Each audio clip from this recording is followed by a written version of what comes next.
Vice president Shri Ajit Gupta ji, general secretary Shri Gaurav ji, secretary अरजेश Gupta ji का हार्दिक अभिनंदन करना। इसके बाद अपने जेड़े दुकानदार जो भाई अपना टाइम निकाल के यहाँ पे आए हैं उनका भी हार्दिक स्वागत करता हूँ। हमारे बीच सुरेंद्र कुमार गुप्ता जी जो ड्राई फ्रूट एसोसिएशन के सीनियर वाइस प्रेसिडेंट हैं, वो भी यहाँ पे आए हुए हैं, मैं उनका भी स्वागत करता हूँ। बात ये है कि 2 साल से पहले कोरोना लगा हुआ था, यहाँ पे दुकानें बिल्कुल बंद थी, तो उसके बाद कोई कामकाज नहीं हो, कामकाज नहीं रहा। अब थोड़े दिन पहले जहाँ हमने देखा बोर्ड लगा दिए गए हैं, ये बिल्डिंग अनसेफ हो गई है। भाइयों ये बताओ, हमारे दुकानदार भाई 150 दुकानदार हैं, इन्होंने कईयों ने लोन लिए हुए हैं, कईयों ने अपने शादी विवाह में कार्य करने हैं, कईयों ने अपनी बीमारी में कोई इलाज करना है, कईयों ने घर बनाना है। तो ये देखो, ये बोर्ड लगा के हमें सभी आप इस हमारे आज हमने जो यहाँ पर रखी है मीटिंग, उसके लिए आप कवरिंग के लिए आए हैं। एक बहुत पुरानी कहावत है कि अगर किसी शहर को बर्बाद करना हो तो उसका व्यापार को ख़त्म कर दो। जब व्यापार ख़त्म कर दोगे तो शहर ख़त्म हो जाएगा।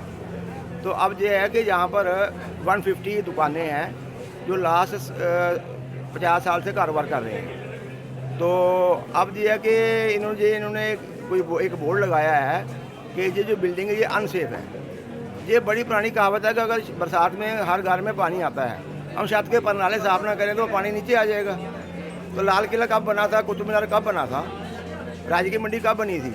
तो अब ये है कि गवर्नमेंट की पॉलिसी है कि कारोबार को डिस्टर्ब करो, यहाँ बड़े बड़े मल्टी मॉल बनाओ, रेवेन्यू इकट्ठा करो, लेकिन ये नहीं पता कि जो 120 लोगों की जहाँ दुकानें हैं और 100 आदमी और भी जहाँ छोटा मोटा रोजगार करता है, 1000-1500 आदमी हैं, उसके 10 से 5 बंदे काम करते हैं, उसके बाद उनके घर की फैमिली हैं, और इतने लोगों को आप डिस्टर्ब कर रहे हो। ये तो बड़ा आसान था कि इसको, ये आसान था कि इसको आप पिलर दो, पिलर देके खड़ा करो, इसको बिल्डिंग को ख़त्म क्यों कर। अगर इन केस गवर्नमेंट को लगता है कि भाई बाकी भी ऐसा है कि जहाँ पर बड़ा ख़तरा है, भाई इतना बड़ा ख़तरा है कि हो सकता है भाई जैसे हिंदुस्तान पाकिस्तान की लड़ाई वाली बात ना हो जाए, तो आप ऐसा करो कि लोगों के लिए 150 दुकानदारों के लिए जहाँ पे पहले 150 दुकानें बनाओ, 150 दुकानें बनाओ, उनको वहाँ पर भेजो, फिर उसके बाद बिल्डिंग को जो करना करो। अगर by the way in case मैं हूँ या मेरा कोई भाई है, उसने अपने दुकान पे बैंक का लोन लिया है, किसी ने गाड़ी पर लोन लिया है, किसी ने अपनी लड़की की शादी करनी है, किसी को मेडिकल की प्रॉब्लम है, किसी ने बच्चे पढ़ाने हैं, अगर उसकी दुकान को आप ऐसा को लिख दोगे, पैनिक हो जाएगी, लोग आना जाना बंद कर देंगे, उसका कारोबार नहीं चलेगा, वो रोटी कहाँ से खाएगा। जो एम्प्लॉयमेंट तो उसकी अपनी भी गई और लोगों को दे रहा है वो भी खत्म हुई। अपील ये है कि मीडिया हो और जहाँ ब्यूरोक्रेट हो, जहाँ हमारे लीडर हैं, कम से कम जी क्या कर रहे हो आप लोग कि हमारी यहाँ खुद की सरकार है, जी क्या कर रहे हो कि कम से कम आपको इन लोगों को रात को नींद भी नहीं आ रही। 1000 आदमी सोच रहा है पता नहीं कल क्या हो जाएगा, कैसा लग रहा है कि पता नहीं इन्होंने बोर्ड लगा दिए। कम से कम बीसी को साहब को ये बयान देना चाहिए। क्या कहना चाहेंगे अनसेफ बिल्डिंग्स है, इस पर क्या कुछ? अनसेफ तो है ही नहीं। मैं प्रधान Ramesh Kumar Tak, president traders welfare association general bus stand Jammu और सीनियर सोशल एक्टिविस्ट, मैं और मेरी ये पूरी टीम बस स्टैंड के दुकानदार लोग मेरे साथ मौजूद है। और आज हमने ये इस मिशन में ये प्रोग्राम रखा है, chamber of commerce and industry के प्रधान उनकी पूरी टीम हमने बस स्टैंड में बुलाई है उनका सम्मान करने के लिए, और ये बस स्टैंड के जो हालात हैं उनको बताना है।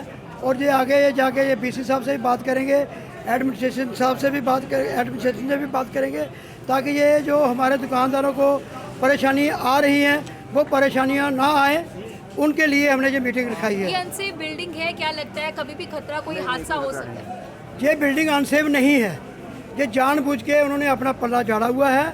हमारे साथ इनकी मीटिंग हुई है, हम डिविकम साहब से भी मिले थे, बीजेपी के जो वाइस प्रेसिडेंट है जुद्धवीर सेठी जी, उनकी अध्यक्षता में मिले थे हम।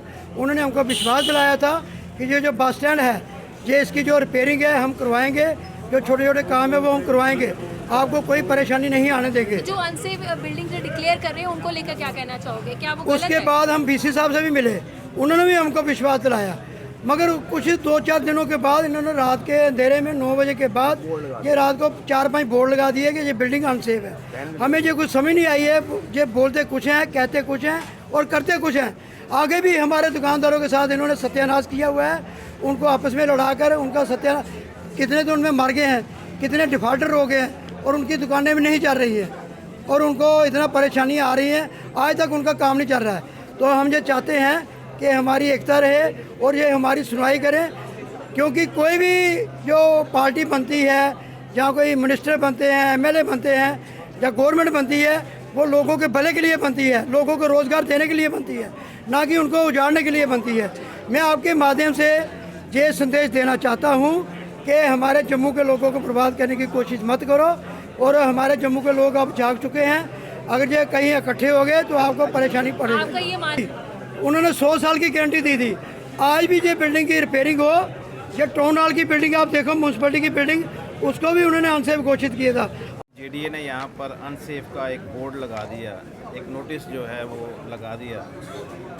और जब मैंने वहाँ पर उनके साथ बात की बीसी जेडीए से, तो उनकी तरफ से यही था कि भाई क्योंकि ये पुरानी बिल्डिंग है, हम भी चाहते हैं कि यहाँ पर एक नई बिल्डिंग खड़ी हो।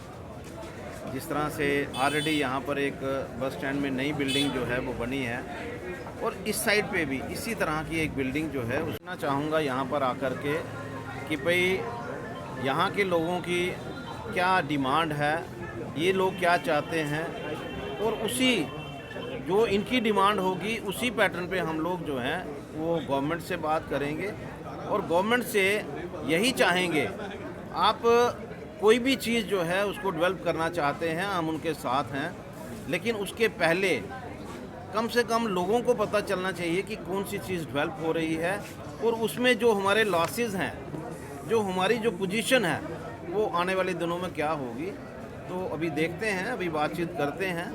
मैं पहले यहाँ पर इसीलिए आया हूँ कि पहले मैं इन लोगों की बात समझूं, फिर हम लोग जो हैं जेडीए से भी बात, बीसी जेडीए से बात करेंगे, हम कमिश्नर सेक्रेटरी से भी बात करेंगे, एलजी साहब से भी बात करेंगे, ताकि जो लोग यहाँ पर इतनी देर से काम कर रहे हैं उन लोगों को किसी तरह की परेशानी ना आए, इसके ऊपर हमारा फोकस रहेगा।